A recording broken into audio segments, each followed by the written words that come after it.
देवप्रयाग स्थित केंद्रीय संस्कृत विश्वविद्यालय के श्री रघुनाथ कीर्ति परिसर में धर्म सम्राट स्वामी करपात्री जी महाराज वेद शास्त्रानुसंधान केंद्र की स्थापना हुई। उत्तराखंड के सीएम पुष्कर सिंह धामी ने देहरादून से धर्म सम्राट स्वामी करपात्री जी महाराज वेद शास्त्रानुसंधान केंद्र का ऑनलाइन उद्घाटन किया। खराब मौसम के कारण सीएम धामी देवस्थान पहुंच नहीं पाए। इस मौके पर अभिषेक ब्रह्मचारी समेत कई लोग मौजूद रहे।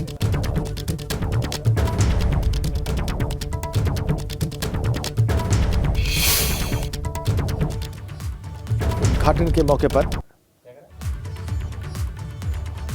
सीएम धामी ने कहा कि स्वामी करपात्री जी महाराज महामानव थे, ऐसे में उनके वेद अनुसंधान केंद्र का उद्घाटन कर सुख की अनुभूति हो रही है। साथ ही उन्होंने कहा कि गौ रक्षा आंदोलन में उनका अतुलनीय योगदान था।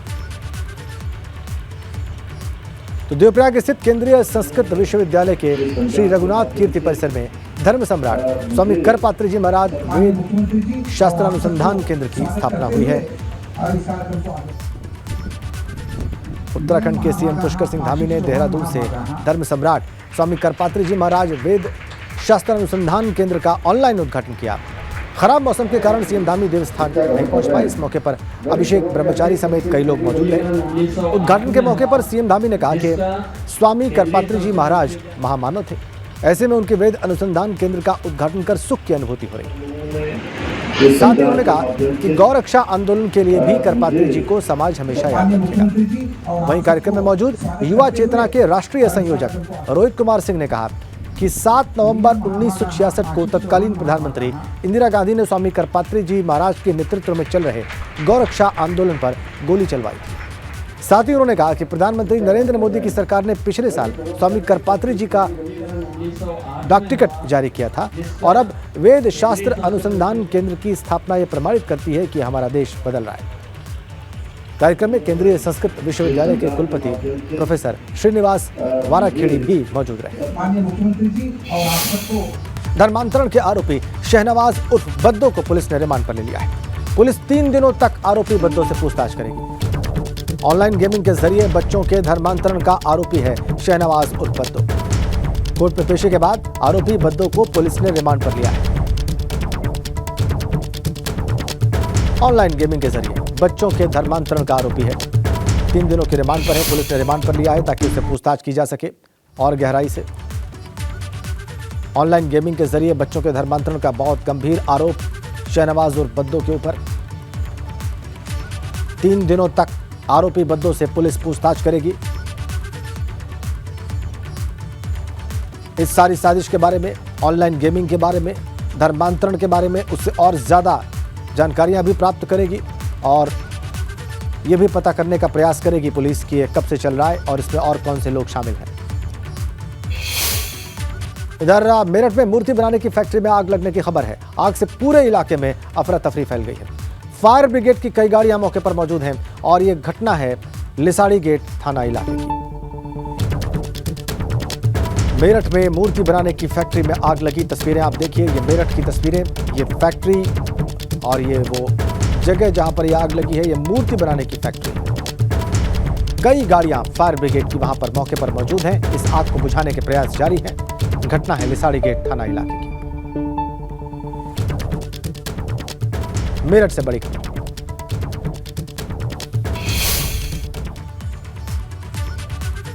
मूर्ति बनाने की फैक्ट्री जिसमें आग लगी हुई देख रहे हैं आप और फायर ब्रिगेड की कई गाड़ियों ने इस आग पर काबू पाने के प्रयास जारी रखे हैं। आग का तांडव मेरठ में।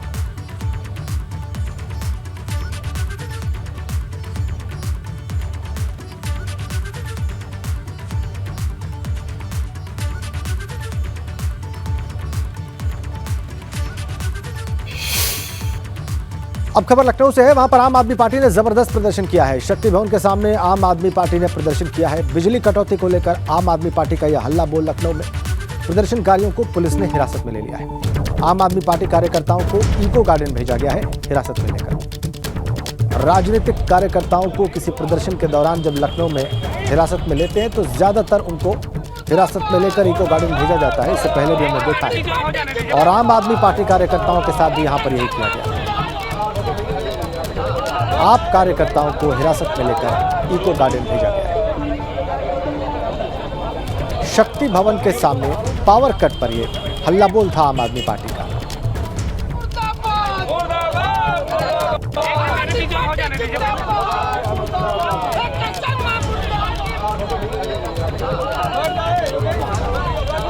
प्रदर्शनकारियों को पुलिस ने हिरासत में ले लिया।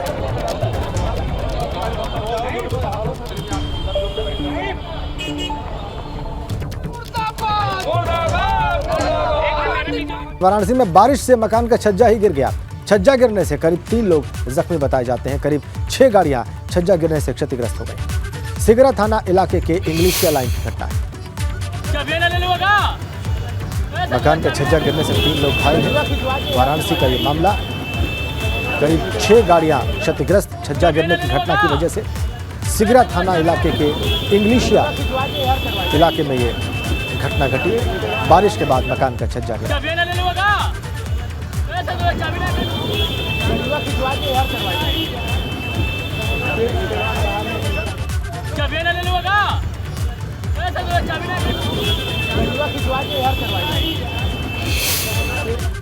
इधर फर्रुखाबाद में 2 मासूमों की इलाज के अभाव में मौत की खबर है। जिले के राम मनोहर लोहिया अस्पताल में इमरजेंसी वार्ड में डॉक्टर के ना होने की वजह से 8 और 4 महीने के 2 मासूमों को समय पर इलाज नहीं मिला।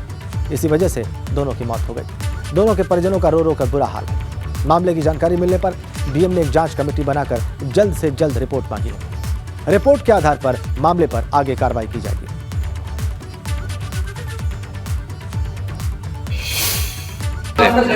सांस लेने में तकलीफ हो रही थी। कब से हो रही थी? कल रात से। तो यहाँ ऑक्सीजन मिली नहीं? नहीं। कब के खत्म हो गया है? पता नहीं, हम जानते नहीं। दीदी और भी कोई बच्चा वगैरह? नहीं, पहले थी। कितने महीने का है? 8 महीने का। विवेक सक्सेना ने रिस्पॉन्ड नहीं किया। इसके बाद डॉक्टर कैलाश को भी लिखित रूप में, जो महिला अस्पताल में पीडियाट्रिशियन है, उनको आकस्मिकता की स्थिति में उन्हें कॉल किया जाता है। उनके पास लिखित रूप में कॉल भेजी गई, उनने भी इस कॉल को रिसीव नहीं किया। चूंकि बच्चे अत्यंत बीमार थे, गंभीर बीमारी से ग्रस्त थे, अस्पताल में करीब आधा पौन घंटे के अंदर ही दोनों बच्चों की मृत्यु हो गई। अगली अपडेट महोबा से है। मानसून से पहले हुई बारिश से वहां पर तबाही मच गई। गांव के दर्जनों मकान भर भरा कर गिर गए। मकान गिरने का वीडियो भी कैमरे में कैद हुआ है। नुकसान के बाद ग्रामीणों ने मदद की गुहार लगाई है। चरखारी तहसील के बमहौरी बेलदारन गांव का सारा मामला। दर्जनों मकान बारिश के बाद भर भरा कर गिरे। जरा तस्वीरें देखिए आप। इनके गिरने का वीडियो कैमरे में कैद हो गया।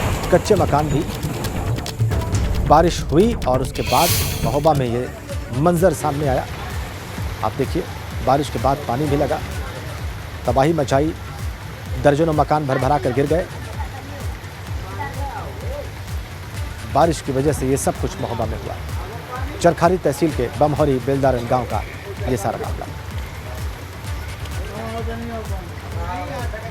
पहले गर्मी से परेशान लोग बारिश का इंतजार करते रहे। जब बारिश आई तो बारिश ने भी तबाही मचाई।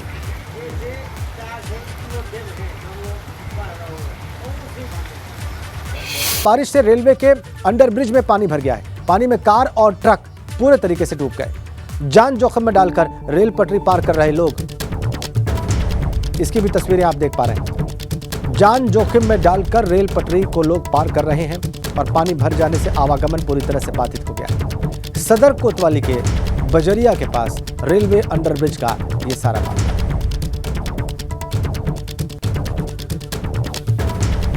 महोबा की तस्वीरें, सदर कोतवाली की तस्वीरें। अंडरब्रिज में पानी भर गया बारिश की वजह से, रेलवे का अंडरब्रिज, और आप देखिए कैसे लोग इसे पार कर रहे हैं। बारिश के बाद आफत आन पड़ी महोबा में। भयावह गर्मी थी, लेकिन जब बारिश हुई तो ये दृश्य सामने आया। मूसलाधार बारिश की वजह से रेलवे अंडरब्रिज में पानी भर गया। अगली अपडेट झांसी से है। मूसलाधार बारिश वहां भी हुई और उसके बाद सड़कें ही तालाब बन गईं। बारिश के बाद कई इलाकों में जलभराव की खबर है और बारिश के चलते कई इलाकों में बिजली भी गुल हो गई। जलभराव से लोगों का घर से निकलना दूभर हो गया है। नगरपालिका परिषद बरुआ सागर में बारिश से पानी भर गया है। ये झांसी की तस्वीर। बुंदेलखंड के इस इलाके में जब बारिश हुई तो आप देखिए जरा आलम क्या था, मंजर क्या था, सड़कें तालाब में कैसे तब्दील हो गई। ये झांसी की तस्वीरें हैं और दूसरी तस्वीर हमने कानपुर की रखी है। वहाँ भी जब बारिश हुई तो उसके बाद का आप आलम देखिए, सड़कों पर कैसे लबालब पानी है और तालाब बनी हुई हैं सड़कें। झांसी में भी और कानपुर में भी गाड़ियाँ धीरे धीरे इस तालाब को पार करती हुई, कई जगहों पर लोगों का घरों से निकलना दूभर। नगर पालिका के जो इंतजाम हैं उनकी सारी पोल खुलकर सामने आ गई। नगर निगम के तमाम दावे फेल।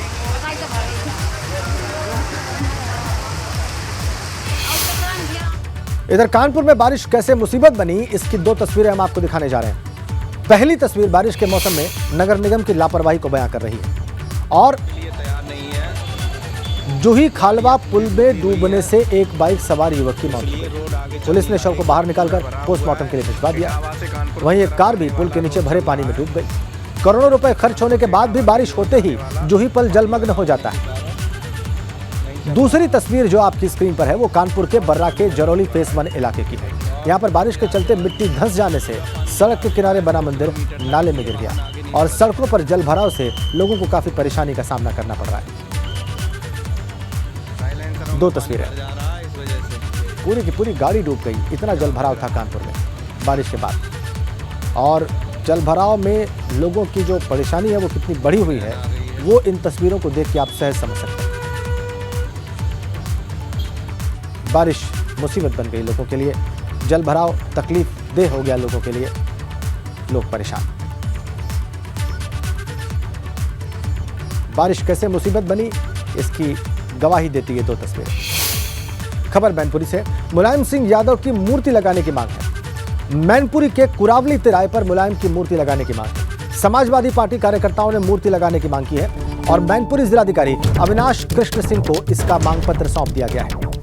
मैनपुरी के चौराहों पर अलग अलग महापुरुषों की मूर्ति लगाने की मांग है। जेल चौराहे पर भगवान परशुराम की मूर्ति लगाने की मांग है। मां शीतला देवी चौराहे पर भगवान बुद्ध की मूर्ति लगाने की मांग है और करहल चौराहे पर डॉक्टर भीमराव अंबेडकर की प्रतिमा लगाने की मांग की जा रही है। ज्योति रोड तिराहे पर महर्षि कश्यप की मूर्ति लगाने की मांग है। वीरांगना अवंतीबाई लोधी की मूर्ति लगाने की मांग है। सम्राट अशोक की प्रतिमा लगाने की भी मांग है। अहिल्याबाई होलकर की भी प्रतिमा लगाने की मांग है।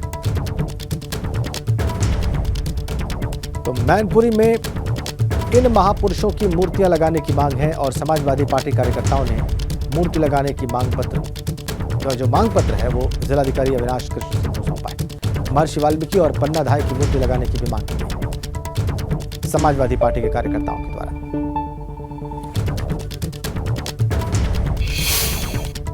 भगवान परशुराम की मूर्ति, देश के जाने माने नेता माननीय मुलायम सिंह यादव जी की मूर्ति, तथागत गौतम बुद्ध जी की मूर्ति, भीमराव अंबेडकर साहब की मूर्ति और संत गाडगे जी की, वीरांगना अवंतीबाई की मूर्ति, सम्राट अशोक त्याग की मूर्ति, पन्ना धाय की मूर्ति, महर्षि वाल्मीकि, महर्षि कश्यप जी, सभी समाज के सभी महापुरुषों की मूर्तियों की स्थापना की मांग की है ताकि कोई समाज अपने आप को कुंठित महसूस न करे। सारे महापुरुषों की मूर्तियों की स्थापना के संबंध में डीएम साहब से मिली थी और डीएम साहब ने आश्वासन भी दिया कि कई मूर्ति इसमें लगाई जाएगी, जो छूट गई उनको भी लगाने की। वैसे किस मेन मूर्ति की मांग है जो यहाँ? जितनी सारी मूर्तियाँ हैं सारी मेन मूर्ति। नेताजी की मूर्ति लगने के लिए जो चौक चुना है, क्या लगता है उस पर नेताजी को? नेताजी भगवान परशुराम की है, महर्षि वाल्मीकि है, अहिल्याबाई होलकर है, सबसे सम्मानित श्रद्धेय नेताजी। यहाँ के पर्यटन मंत्री भी हैं, उनसे भी हमारी मांग है, जो मांग पत्र दिया उस पर विचार करें, इन मूर्तियों को लगाने का काम। इधर प्रयागराज रेलवे स्टेशन को विश्व स्तरीय बनाने की तैयारी है। महाकुंभ 2025 से पहले 950 करोड़ की लागत से पुनर्विकास होगा। प्रयागराज रेलवे स्टेशन को एयरपोर्ट की तर्ज पर विकसित किया जाएगा। पुनर्विकास में प्रयागराज की सांस्कृतिक और धार्मिक विरासत दिखाई देगी। स्टेशन की बिल्डिंग शहर के गौरवशाली इतिहास की भी याद दिलाएगी। प्रयागराज स्टेशन का पुनर्विकास लगभग 90,374 वर्ग मीटर में होगा।